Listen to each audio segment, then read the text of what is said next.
Hey Alexa, when is the next meeting? Amazon's IoT Alexa service is coming to the office. For Tech Republic and ZDNet, I'm Dan Patterson with Larry Dignan and Jason Heiner to discuss the implications of not just the IoT device, but the IoT device and artificial intelligence headed to the workplace. Larry, how will Alexa be different, Alexa in the office be different than Alexa at home?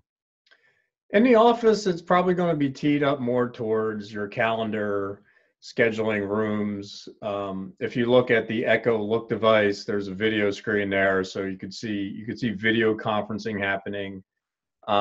Basically, it's going to be plugged in more into your apps. I know WeWork's supposed to be a partner, and it'll basically be more enterprise friendly. So the main play here is really about developers and getting them to tie Alexa into enterprise apps and functionality. And, ultimately I could see this happening where you're in a boardroom and you go, Alexa, what's my real-time sales this minute type of thing. So you can see how it extends, but you're going to need developers and enterprises to go along to tie in all those back-end applications. Jason, are there partnerships, say, for example, with Salesforce or with other integrations that could make what Larry just described pretty simple to get off the ground?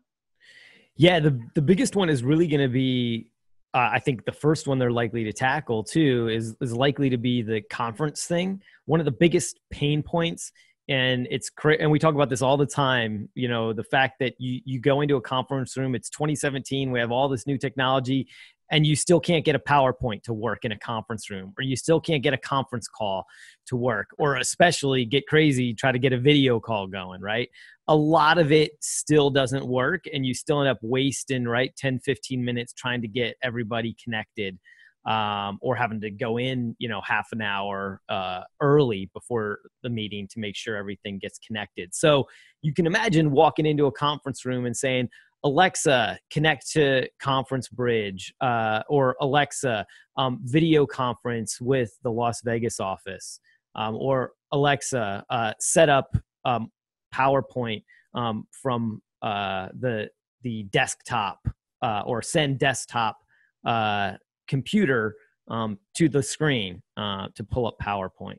That kind of thing where that was a little complicated iteration, but you get the idea, being able to walk in and do that stuff that's really hard and takes too much time and has too many incompatibilities. So that's going to take partnerships with folks like Microsoft, which of course they're already doing, as well as ones like Zoom, Cisco for WebEx, Citrix, a GoToMeeting, folks that generally like to partner anyway. So I think that's probably one of the places they're most likely to start and where they can alleviate some pain. I'm glad you mentioned Cisco and other companies that offer similar types of hardware and conferencing solutions. I guess This is for both of you. Is this differentiated, or will this be integrated with solutions like this? Is this a competitive product? I think it's competitive on a few fronts. And I do seriously wonder if all these vendors are going to play nice. You have that Alexa Cortana compatibility thing they have in terms of a partnership. What is the integration with Alexa and Office going to be all that great? What's Google going to do, right? I mean, Google wants you doing the code hangouts, and then that integration is there with G Suite. Is that going to play well with Alexa? So I think it's going to get pretty interesting because enterprise vendors are very used to locking you into a stack. That's what they do. And I think the Alexa thing is going to I think it'll be co-opetition for a while, but I really think the back end here is to have Alexa as a front end to a bunch of AWS services on the back end, which could be video conferencing. It could be collaboration. I mean, no one really pays attention or knows it that much, but AWS has a lot of tools that are competitive with Microsoft and Google, and they've added a lot of collaboration sort of things and productivity apps. So you can kind of see an Alexa on the front end of that. And I think that's where, that's where we might have some API wars and compatibility issues, which we haven't really seen much. I mean, we've seen the Alexa YouTube skirmish on a few devices here and there, but generally speaking, everybody's kind of played nice. But I think that's what's going to be interesting in the enterprise, because enterprise is really about putting you on a stack. That's always the enterprise vendor's dream.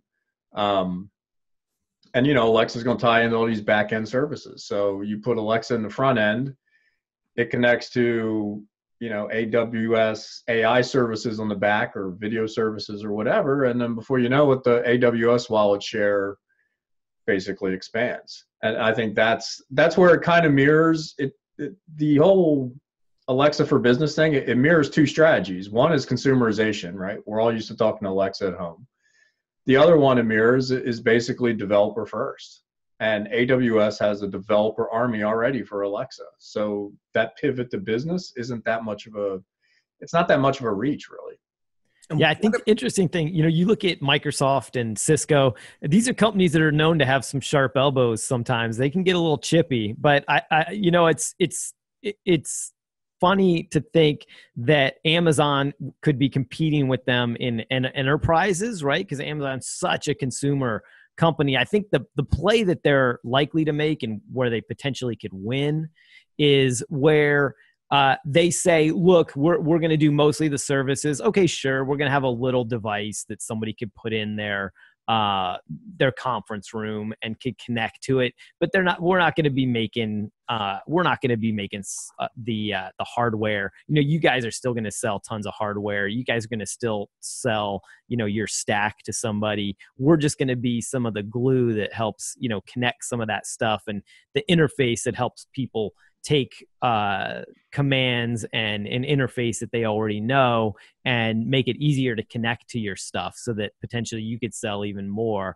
I think that Amazon's likely to make that argument. I think they could win there. I think their best shot is with Microsoft, since they already have a partnership, even Cisco, but Microsoft and Cisco have already talked about doing exactly this thing that Amazon's trying to do. People just walking into a conference room and saying, connect to the Burbank office, connect to Singapore.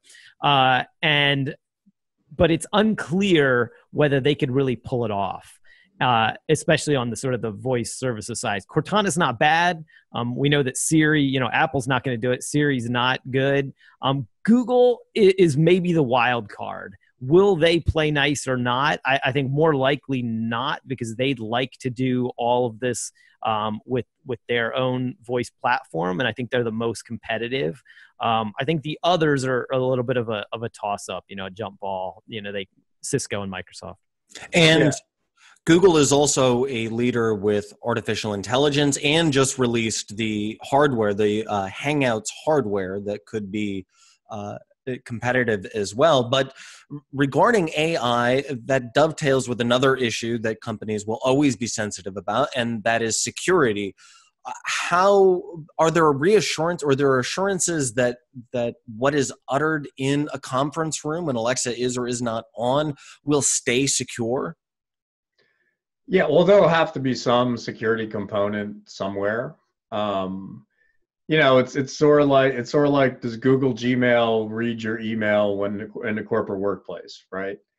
And the answer is they can't really, or it's a lot of customer backlash going on. And I think Alexa will have something similar where it's not going to always be listening, or they'll have to make some kind of concession there. But then again, at home, you're kind of used to Alexa listening in on stuff.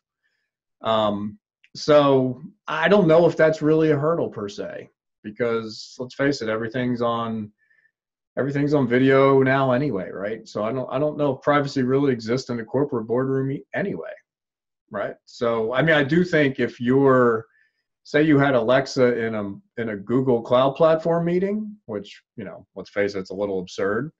I'd probably be a little worried about, Alexa listening in, but, most use cases, I'm not sure it matters, especially if it's anonymized on the back end. Yeah.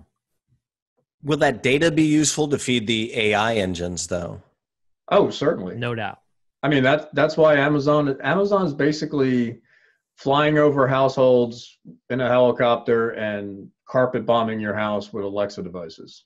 There's a reason for that, right? I mean, the more it picks up, the more it learns, and that's that's why, that's why Alexa has the mind share and AWS can make this business move, because they've got mind share, and, workers are going to go into a conference room, and if they got to go, hey Cortana or hey Google Assistant, they're like, why aren't I saying hey Alexa, right? So there's a consumerization play here too.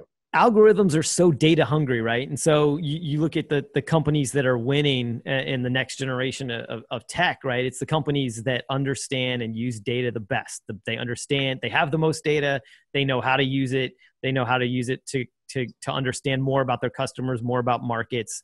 And, that's Amazon, Facebook, and Google. And they just have such a huge lead because of that. So like Larry's saying, you have Alexa with all of these speakers everywhere, and it's, sucking up so much data. It's given them a huge lead in AI, and business is potentially another a big play in this. We've already seen, even before this announcement, right? We're already seeing businesses interested in this. The Wynn Hotel, there's a big feature on Tech Republic. The Wynn Hotel is one that's putting Alexa, putting echoes in every one of their hotel rooms, for example. So, business has the potential to spread this even further and give them an even bigger lead. All right, Jason Heiner, Larry Dignan. In a year, the news is breaking now, but in a year, will we be looking at this as the vanguard of an innovation that all business or most business is adopting, or will this be a blip or a stumble for Amazon? I think Alexa's going to be in the office, and I think the timing lines up. The move to the smart office lines up.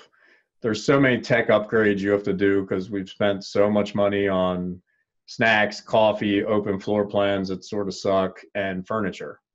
So now it's that wave of tech. So I think it all lines up, and I'd be shocked if Alexa isn't gaining significant share in the enterprise. Same. Smart office is a big topic. We talk about it a lot. I think the timing is perfect. I think their timing is really key on this. We know that we've seen lots of interest. We've been writing about smart office, and on ZDNet and Tech Republic, where we're writing a lot more about it in 2018, because for just the reasons Larry was mentioning, people want to actually use the technology to make the office more efficient, more energy efficient, and actually more productive for people, and not just cheaper for the company. All right, you can follow the breaking news of Amazon's Alexa in the office by visiting ZDNet, and read more about the smart home by visiting Tech Republic. While you're there, make sure you stay up to date on all the breaking news headlines of innovative technology by subscribing to the Tech Republic Next Big Thing newsletter.